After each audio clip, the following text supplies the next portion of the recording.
6 months ago, I moved to my new home in a new city, and I'll keep it private for my privacy, and you'll see why later in the story. I met my new neighbor. The first impression of him was that he was very nice, funny, and a down-to-earth guy, but his behavior began to change after getting to know him. He's becoming a bit weird. Then I met his son. He was telling me that his father was threatening him with stupid things because he was playing in the neighborhood and he only liked for his son to play at his house. He seemed like a hovering parent that did not like his son to go anywhere or to have any type of freedom.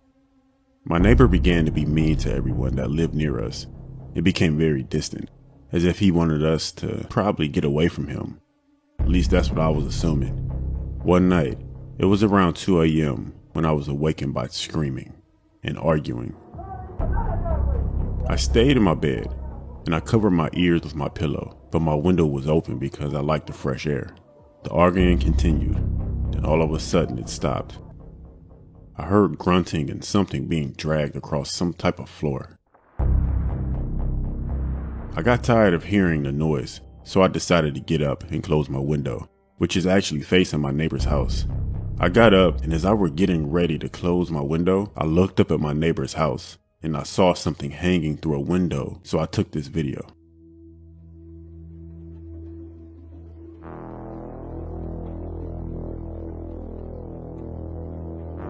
I didn't know what this was, but the prior argument that I heard told me that that was a body hanger from the ceiling.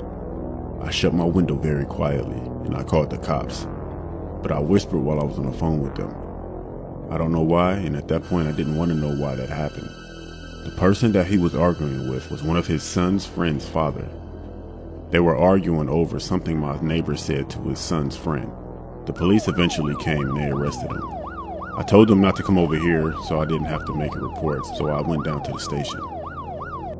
My neighbor has already been through trial, and he actually received a death sentence, but I don't want to give too much information because it'll bring up who I am.